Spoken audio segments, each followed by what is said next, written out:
तो hello guys, कैसे हो आप लोग और आपका आगे का फ्यूचर क्या है? कहीं आपका फ्यूचर भी मेरी तरह तो नहीं? आपका भाई दोबारा से आ गया। थंबनेल देखकर आपको पता तो लग गया होना कि इस वीडियो में क्या होने वाला है। तो आज हम बात करने जा रहे हैं एजुकेशन की। तो ये एजुकेशन के पैन छोले आपके पैदा होने से पहले शुरू हो जाते हैं। तो भाईजान ये बात पहले से डिसाइड हो जाती है, लड़की हुई तो डॉक्टर बनेगी, लड़का हुआ तो इंजीनियर बनेगा। लेकिन जो भी है एंड पे बड़े होके लड़का गैरत ही बनता है। खैर जब तुम 3-4 साल के होते तो घर वाले तुम लोगों को प्ले ग्रुप में घुसा देते हैं। खैर तुम लोगों ने वहाँ कुछ करना तो होता नहीं है, वहाँ पर बड़ा सारा चूसना मुंह में लेके ट्विंकल ट्विंकल स्टार पढ़नी होती है या ABCD पढ़नी होती है। जब वो घर आता है तो उसे ट्यूशन भेज देते हैं, मतलब अभी वो सही से पैदा नहीं हुआ होता तो उसे घर से ही दूर कर देते हैं। खैर जब वो बड़ा होता है तो उसकी जिंदगी झंड करने के लिए उसको स्कूल भेज देते हैं। मेरे तो लग गए। तो स्कूल में हमें बताया जाता है कि वक्त की पाबंदी करो। वक्त की पाबंदी करने का हमें कहते हैं और हमें खुद 6 बजे बुला के क्लासेस 9 बजे स्टार्ट करवा रहे होते हैं। जब हम टाइम पर आए तो भाईजान असेंबली लेट स्टार्ट होती है और किसी दिन हम 1 मिनट भी लेट हो जाए तो भाईजान असेंबली 5 मिनट पहले स्टार्ट हो जाती है। ग्राउंड में बच्चों की ढुई धूप से लाल हो जाती है और जो बच्चे लेट आए होते हैं उनकी ढुई पीटी लाल करता है। मतलब कि स्कूल लाइफ में तुम्हारा कोई ऐसा दिन नहीं होगा जो तुम्हारा अगले दिन से अलग होगा। वही के रोज सुबह 7 बजे उठना, अगर नहीं दिल कर रहा तब भी उठना है। वही यूनिफॉर्म पहननी है जो कल पहनी थी। स्कूल यूनिफॉर्म का भाईजान फैशन सेंस ऐसे है जैसे नोकिया 1100 का camera quality, zero style, full torture. मतलब कि जब तुमने स्कूल जाना है तो वही बकवास और यूजलेस लेक्चर सुनने हैं और घर आ जाना है। अब घर आके तुम्हारी एक्स्ट्रा लार्ज फटी पड़ी है, तुम्हारी कल भी नींद नहीं थी पूरी हुई और आज भी नहीं पूरी होने वाली। स्कूल के हर टीचर ने तुम्हारे पिछवाड़े में होमवर्क दे के भेज देना। रात को सोने से पहले तुम्हें यही चीज सोच के नींद नहीं आएगी कि कल तुमने वापस स्कूल जाना है। सुबह तुम लोग उठते हो और फिर से यही काम करते हो। स्कूल से तुम्हारी जान तब तक नहीं छूटती जब तक तुम लोग ग्रेजुएट नहीं हो जाते या पंखे से लटक के मर नहीं जाते। पापा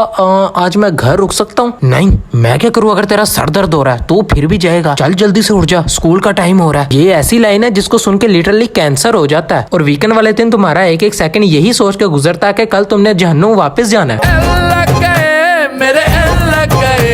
पॉइंटलेस नॉलेज से डिग्री तो मिलेगी पर काम का स्किल तो यूट्यूब से सीखना पड़ता है। मतलब कि आपको ऐसी ऐसी चीजें बताई जाएंगी जिनका कोई फायदा ही नहीं है। मतलब कि न्यूटन के सर पर सेब गिरा है, ठीक है भाई, अब आप इसमें से निकालना क्या चाहते हो? ठीक है भाई, ग्रेविटेशनल फोर्स की वजह से सेब नीचे गिर गया। मतलब कि सिर्फ एक सेब की वजह से आपकी लाइफ पूरी तरह से बर्बाद हो चुकी है। मतलब कि आपको इतने ज्यादा फॉर्मूले याद करने को दे देते हैं और इसकी वजह क्या बनती है? सिर्फ एक सेब। मतलब कि दुकान से चीज लेते वक्त तुम्हें पता होना चाहिए कि कोलंबस ने अमेरिका कब ढूंढा है, या टट्टी करते वक्त तुम्हें इस बात का पता होना चाहिए। लेकिन लिटरली तुम्हारी 80 साल की जिंदगी में तुम्हें ऐसा कुछ नहीं पढ़ाया जाएगा जो रियल लाइफ में काम आए। मेरे तो लग गए। और इंग्लिश की मुझे समझ नहीं आती कि इंग्लिश के पीरियड में तो कुछ क्लासेस में उर्दू या पंजाबी बोलने की पाबंदी लगी होती है। कोई बंदा गलती से पंजाबी बोलते तो अस्तगफिरुल्लाह ऐसा लगता है जैसे उसने गाली दे दी है। अब मुझे एक बात बताओ, एक बंदे को आ गई है टट्टी और उसे ऊपर से इंग्लिश नहीं आती है, वो क्या करे? मैम मैं वॉशरूम जा सकता हूँ? Shut up, broken English. Ma'am I can do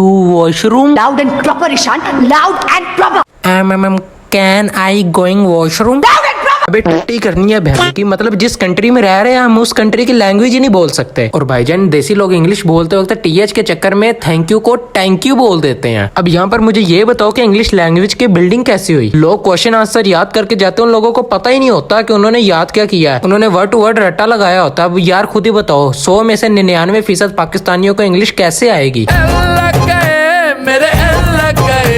अब पाकिस्तानी होने के लिहाज से तुम लोगों को उर्दू सब्जेक्ट सबसे इजी लगना चाहिए और सबसे ज्यादा नंबर भी तुम लोगों के उर्दू में आने चाहिए। लेकिन कुछ बच्चे तो उर्दू में भी फेल हुए होते हैं। अब भाई इसमें उनकी कोई गलती नहीं है, उनकी जो मत मारते हैं वो ये नज़में और गजलें। और ऊपर से ये पढ़ाते क्या? एक तो उर्दू ग्रामर का पता होना चाहिए बच्चों को, लिखना आना चाहिए और पढ़ना आना चाहिए। इन सब बातों का हर किसी को पता होना चाहिए। लेकिन ये बीच में इन्होंने जो नज़में और गजलें रखी हुई है ना, कसम से जहर लगती है। 1 नंबर क्या 100 नंबर की जहर। भाईजान उर्दू की किताब देख के लगता है कि हर राइटर ने ना हार्ट अटैक के बाद लिखना स्टार्ट किया था। भाईजान आपको इन नज़मों और गजलों में कुछ सीखने को नहीं मिलेगा सिवाय पूंडी करने के। भाईजान इनकी गजलें तो महबूबा से शुरू होती है और महबूबा पे ही खत्म होती है और पूरी की पूरी गजल में सिर्फ महबूब महबूब और महबूब ही देखने को मिलता है। फिर लोग गिला करते हैं कि आजकल की जवान नस्ल बर्बाद हो गई है। भाईजान बंदा वो उर्दू पढ़ाए जो आजकल बोली जाती है। आजकल के लोग जो शायरी करते हैं वो डाले ना सिलेबस में, लेकिन नहीं, लक्कर दादे के जमाने के पता नहीं कौन से 16 सेंचुरी के पत्थर के जमाने के शायर डाले होते हैं इन्होंने। और ये 16 सेंचुरी के शहरों के पास महबूब के अलावा और कोई टॉपिक ही नहीं होता। महबूब ने मुझे धोखा दे दिया। महबूब आज मेरे पास आके बैठा। फूल सूंघ के मुझे आज महबूब की याद आ गई। महबूब ने मेरा दिल तोड़ दिया। महबूब ने मेरा दिल ऐसे चलाया जैसे ढूई जलाते हैं। आज मैंने महबूब को ख्वाब में देखा। ये गुलाब का फूल बिल्कुल मेरे महबूब की तरह कांटों से भरा हुआ। आज मैंने अपने महबूब को किसी और लड़के के साथ देखा। आज मैं महबूब को कच्ची गलियों में ले गया। यार महबूब महबूब महबूब, कभी महबूब ने ढूई जला दी, कभी महबूब को फूल दे दिया, कभी वो कांटों की तरह, पता नहीं क्या क्या चवलियां मारी होती है इन्होंने। लग गए मेरे